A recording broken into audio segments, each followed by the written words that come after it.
Aujourd'hui, on poursuit notre série sur les relations et on va parler de la relation qu'on entretient avec notre culture. Ah, est-ce que ça intéresse quelqu'un? On va parler de la culture. Voici les dernières paroles que Jésus a prononcées après sa résurrection et juste avant de monter au ciel. Acte 1:8. Mais le Saint-Esprit descendra sur vous. Vous recevrez sa puissance et vous serez mes témoins à Jérusalem, dans toute la Judée et la Samarie et jusqu'au bout du monde. Il y a d'autres versions de la Bible, comme vous le savez, qui disent « et jusqu'aux extrémités de la terre ». Bon, à l'Église La Liberté Live, nous, on veut prendre cette mission au sérieux. On veut la prendre même très, très, très au sérieux. Et on a démarré l'Église il y a environ une année, totalement en ligne, depuis l'Amérique du Nord. Après quelques mois, on est venu ici en Afrique, à Kinshasa, et on a démarré le premier campus de l'Église. Et on s'est rapidement retrouvé avec des dizaines de petits groupes. Des petits groupes qui prient ensemble, qui s'encouragent, qui regardent à ce que dit la parole de Dieu. Des dizaines de petits groupes partout dans le monde. Il y a des groupes qui sont en Europe, il y a des groupes en Afrique, il y a des groupes en Amérique, et il y a même un groupe qui est en Asie. Et ces groupes, en fait, c'est la base.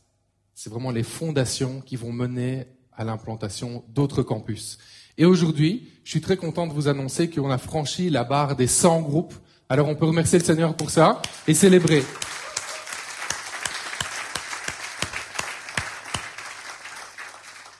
Autant de nations, autant de cultures. Waouh! C'est magnifique. C'est magnifique de voir ça. Et cet aspect international, il me parle beaucoup. Parce que c'est un peu l'histoire de ma vie, si on peut dire ça. Moi, j'ai grandi en Europe, puis ensuite je suis parti étudier en Océanie. Ensuite, j'ai passé 8 ans en Amérique, et puis maintenant j'habite en Afrique. Je suis né en Europe, mais j'ai aussi la citoyenneté canadienne. Et j'ai vécu en fait dans tellement de cultures différentes que si on me demandait c'est quoi ma culture nationale, mais je sais plus répondre en fait. Je sais plus quoi dire.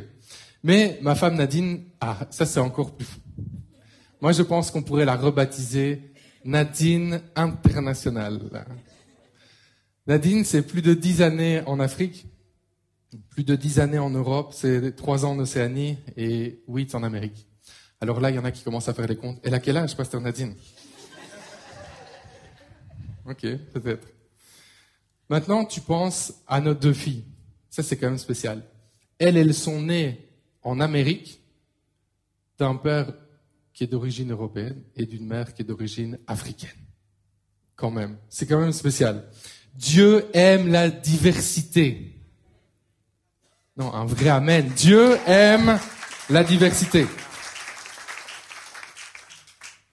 Il y a une grande richesse. Il y a tellement de choses à apprendre de la culture des autres. On parle de culture, mais c'est quoi la culture? Voici ce que nous dit le dictionnaire Larousse.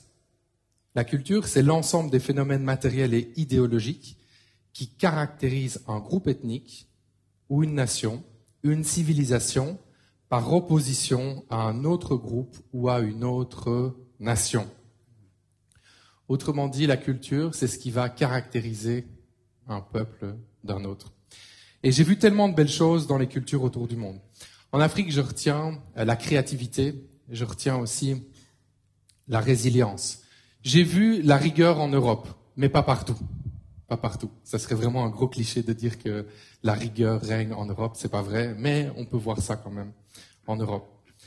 J'ai vu aussi en Amérique le fait de rêver grand, de voir grand, de pas avoir peur, de dire on va accomplir des grandes choses.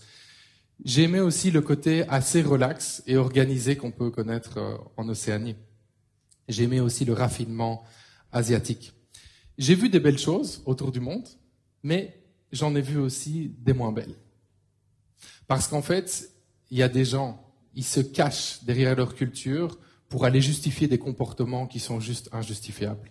Que ça soit du racisme, de la moquerie, que ça soit de l'infidélité conjugale, que ça soit de la violence physique parfois dans les familles, l'abus d'alcool, l'abus de drogue, que ça soit aussi la corruption. Vous savez qu'il y a des gens qui disent ici à Kinshasa, il y en a beaucoup, que la motivation ce n'est pas de la corruption. Ça fait juste partie de la culture. Eh bien, moi, je vous dis que c'est pleinement de la corruption. Et que c'est scandaleux, en fait. C'est scandaleux d'avoir inventé des mots pour justifier l'injustifiable. Ah, mais c'est pas de la corruption, c'est juste une petite motivation. Eh bien, la plus petite motivation à laquelle tu peux penser, c'est juste de la corruption. Et on ne peut pas le justifier d'un point de vue chrétien. Ce n'est pas acceptable. Mais qu'est-ce qu'il pense, lui, Jésus, de nos cultures? On est à l'Église, c'est quand même une question qu'on aimerait se poser. Quel est le regard que lui, il porte sur nos cultures? Est-ce qu'il aime nos cultures? Est-ce qu'il déteste nos cultures? Est-ce que nous, qu'est-ce qu'on doit faire? On doit suivre la culture de notre pays? Ou alors on doit se dire, non, moi je vais suivre la culture du royaume de Dieu. Aujourd'hui, on va voir ensemble 3 points qui résument la pensée de Jésus sur nos cultures. Est-ce que vous êtes prêts?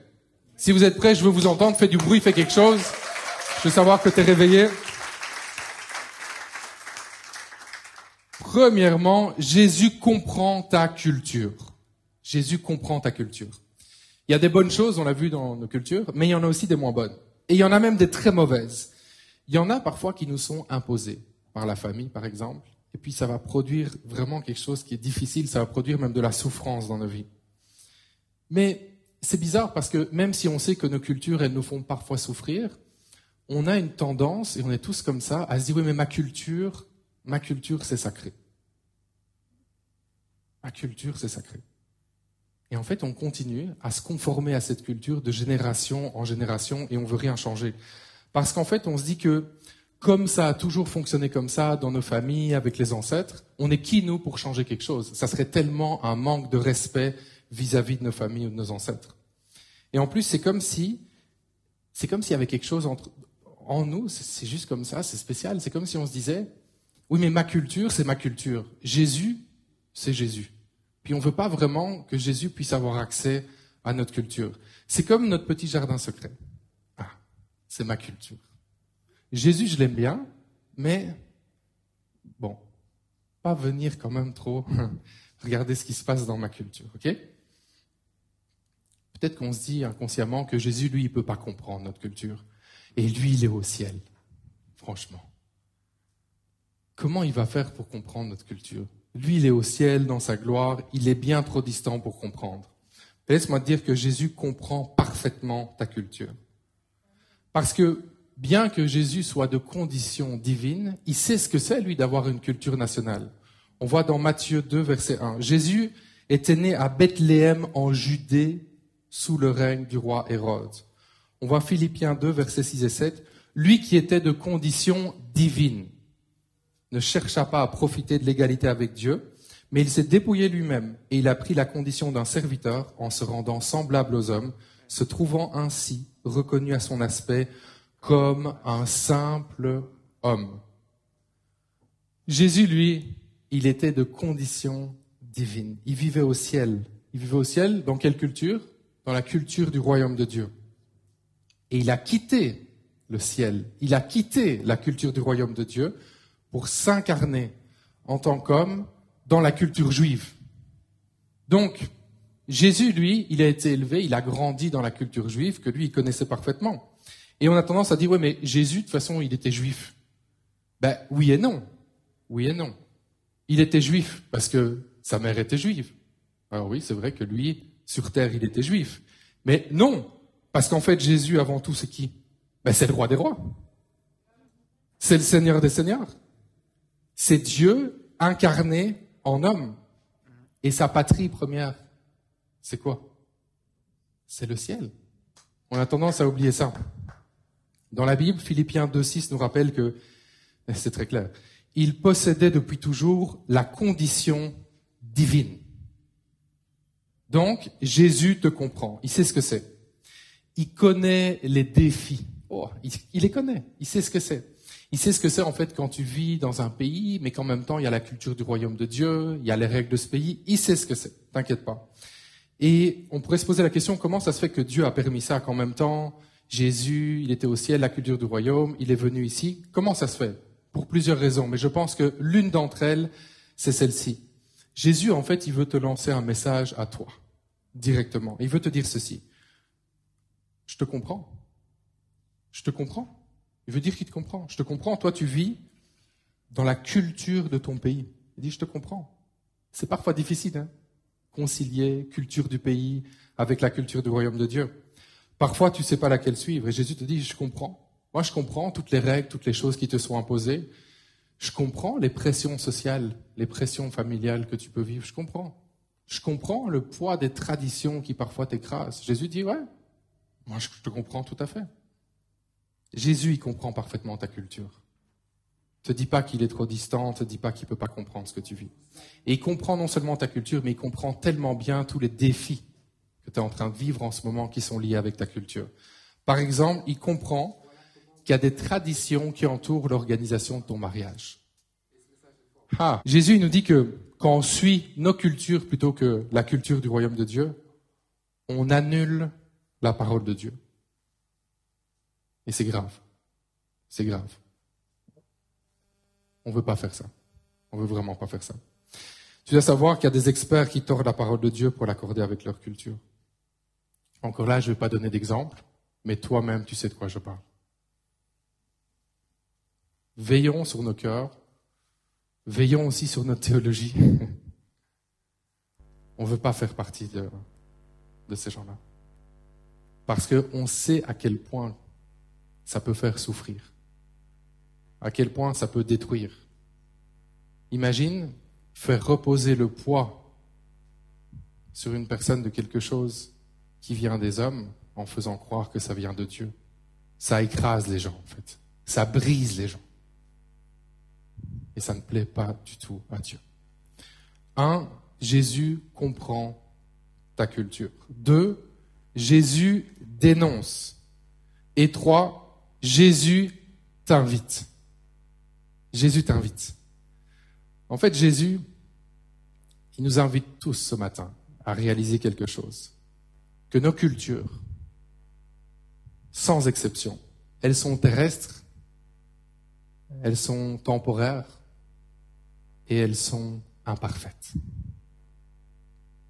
Mais sa culture à lui, elle est céleste, éternelle et parfaite. Je répète, c'est important. Nos cultures, elles sont terrestres, elles sont temporaires et elles sont imparfaites, alors que la culture du royaume de Dieu, elle est céleste, éternelle et parfaite. Colossiens 3, versets 1 et 2. Si donc vous êtes ressuscités avec Christ, cherchez les choses d'en haut. Cherchez les choses d'en haut. Où Christ est assis à la droite de Dieu, affectionnez-vous aux choses d'en haut et non à celles qui sont sur la terre. En fait, voici ce que Jésus veut nous faire comprendre aujourd'hui. Ouvre grand tes oreilles. En fait, c'est que ce n'est pas un combat entre la culture de ton pays et la culture du royaume de Dieu. La réalité spirituelle, c'est en tant que chrétien, la culture du royaume de Dieu est pleinement notre culture. Est-ce qu'on comprend ça? C'est pas la guerre, là. Par exemple, t'es au Congo, tu dis, la culture congolaise, quand même, c'est vraiment important et tout. Bon, être chrétien, c'est bien, hein, mais je fais quoi? Non! C'est que si t'es chrétien, c'est la culture du royaume de Dieu qui devient ta culture numéro 1. C'est ça qui passe devant toute autre chose. Et c'est vraiment cette culture qui doit primer sur toutes les autres. 1 Pierre 2, 11. Et là, on comprend mieux. Ça prend du relief, on comprend mieux la parole. Mes chers amis, vous êtes dans ce monde comme des résidents temporaires, des étrangers. Ah, ok. Donc si on est des étrangers, comment on doit vivre? Est-ce qu'on doit vivre en s'attachant maladivement à la culture de notre pays? Ou est-ce qu'on doit comprendre que non, il y a la culture du royaume de Dieu et que c'est celle-là qu'on doit mettre en numéro 1. Et Jésus, d'ailleurs, il faut comprendre, et je veux vraiment insister là-dessus, il ne nous demande pas de mettre toute notre culture nationale à la poubelle. C'est pas du tout ça qu'il nous demande de faire. Mais ce qu'il nous demande de faire, c'est que notre culture, elle puisse passer le test de la conformité à la culture du royaume de Dieu. Et là, tu ne te trompes pas. C'est juste qu'il y a un test à passer dans tous les comportements culturels de nos pays. Par exemple, si la culture de ton pays, elle te dit qu'il n'y a aucun problème à se saouler, tu bois et tout, tu es jeune, tu t'amuses, il n'y a aucun problème avec ça, ok. Quelqu'un te dit ça. une deuxième personne, une troisième personne, 100 personnes dans la pièce te disent ça et personne te dit le contraire. Tu vas pas te laisser entraîner. Tu vas dire, moi je veux voir si ça passe le test de conformité à la parole de Dieu. Alors tu vas voir dans la parole de Dieu. Éphésiens 5, 18. Ne vous enivrez pas de vin. Cela vous conduira à une vie de désordre. Ah, bon, j'ai l'impression que du coup, ça marche moyen. Là. On continue. Proverbe 23, 29 à 35. Et c'est un exemple, mais je te parle à toi si tu luttes avec l'alcool aussi, avec la dépendance à l'alcool. Pour qui il est, hélas, malheur à moi? Pour qui les querelles? Pour qui les plaintes? Pour qui les plaies inutiles? Pour qui les yeux rouges? Pour ceux qui s'attardent à boire du vin, pour ceux qui sont en quête de vin parfumé. Ne couvre pas de tes regards le vin vermeil quand il brille de son éclat dans la coupe. Il descend si aisément. Ah. Mais finit par mordre comme un serpent et te piquer comme une vipère. Tes yeux verront alors des choses étranges et tu laisseras échapper des paroles incohérentes. Tu auras l'impression d'être couché en pleine mer, ballotté comme un matelot en haut d'un mât. On me frappe, diras-tu, mais je n'ai pas mal. On m'a roué de coups, je n'ai rien senti. Quand me réveillerai-je? Il faudra que je trouve encore quelque chose à boire. Wow. Là, tu vois bien que la culture de ton pays, elle passe pas le test de conformité à la culture du royaume de Dieu. Et ici, c'est un cas où la culture nationale mène à la destruction. La culture nationale peut parfois mener à la destruction. Mais là, on voit que la culture du royaume de Dieu, elle nous protège. Dieu nous aime. Il est bienveillant. Et la parole de Dieu n'est pas là pour nous contraindre à suivre des règles difficiles. C'est pour nous protéger. C'est pour qu'on aille dans le bon chemin. C'est pour qu'on évite plein de blessures. Et c'est pour ça que c'est important de connaître la Bible. Parce que si tu connais pas la Bible, tu peux pas vivre en accord avec la culture du royaume de Dieu. C'est pas possible. Comment tu veux savoir? Comment tu veux faire passer le test de conformité si tu sais pas ce que la Bible dit? Et j'ai fait un constat intéressant. C'est que plus on fait passer la culture de notre pays avant la culture du royaume de Dieu, plus on devient intolérant et moins on sait vivre ensemble. Est-ce que vous avez déjà remarqué ça? Vous vous souvenez tout à l'heure de la définition du Larousse de la culture? Je la relis. La culture, c'est l'ensemble des phénomènes matériels et idéologiques qui caractérisent un groupe ethnique ou une nation, une civilisation, par opposition à un autre groupe ou à une autre nation. Vous voyez dans cette définition, c'est fort parce que il y a vraiment cette notion d'opposition entre les peuples. Une culture, une autre. L'opposition entre les peuples. L'opposition entre les peuples. Mais c'est exactement ça que Jésus est venu démolir. Jésus est venu démolir l'opposition entre les peuples. Galates 3, 28. Il n'y a plus ni juif ni non-juif. Il n'y a plus ni esclave ni homme libre. Il n'y a ni homme ni femme unis à Jésus-Christ. Vous êtes tous un. Colossiens 3, 11. Il n'y a plus de différence entre juifs et non-juifs, entre circoncis et incirconcis, étrangers, barbares, esclaves, hommes libres. Il n'y a plus que Christ, lui qui est tout et en tous. Amen. Dis quelque chose, célèbre Dieu.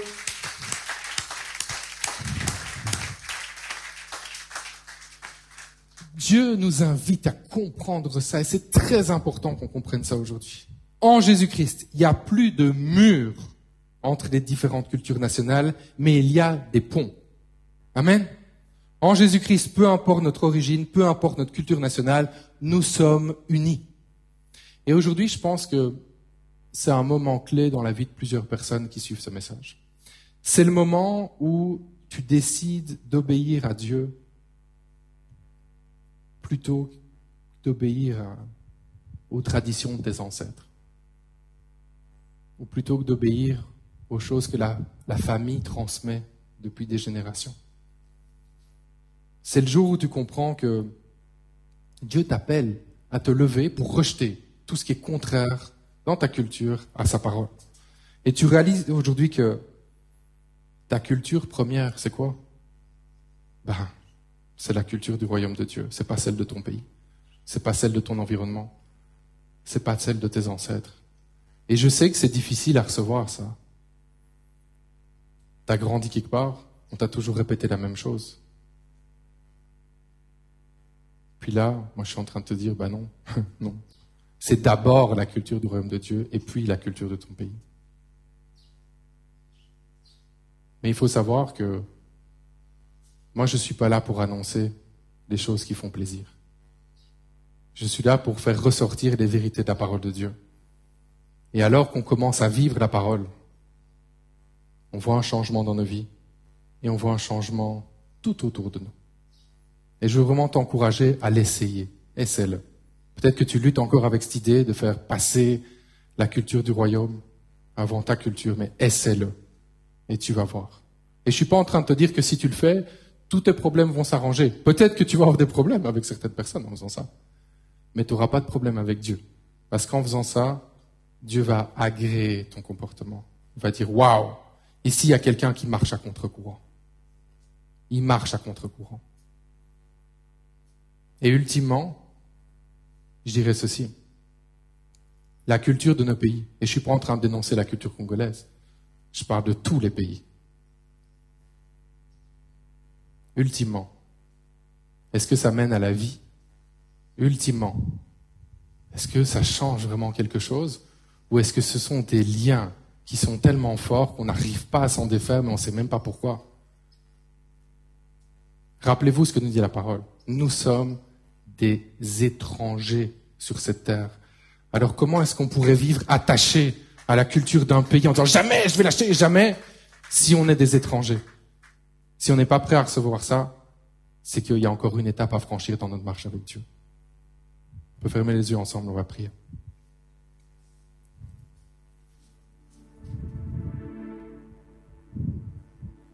Qu'aujourd'hui soit vraiment le jour où il y a un changement de mentalité. À partir de maintenant, quand tu diras « ma culture », tu feras référence à la culture du royaume de Dieu plutôt qu'à celle de ton pays. Aujourd'hui, tu prends conscience que ta patrie, c'est le ciel et que tu es un résident temporaire, tu es un étranger sur cette terre. Seigneur, je veux d'abord te prier pour toutes les personnes qui sont ici et qui se sentent écrasées, littéralement écrasées par la culture de leur pays. Il y a des choses qui les font souffrir, il y a des choses vraiment difficiles. Toi, tu es là et ça t'écrase en fait. Ça peut être des choses liées à ton mariage, des choses qui se transmettent de génération en génération. On te dit tu peux faire ça ou tu peux pas faire ça et ça t'écrase. Je prie pour un vent de liberté ce matin. Je prie pour un vent de liberté. Que tout faux raisonnement soit détruit maintenant dans le nom de Jésus-Christ. Que le Saint-Esprit vienne éclairer les cœurs. Le Saint-Esprit vient éclairer les cœurs.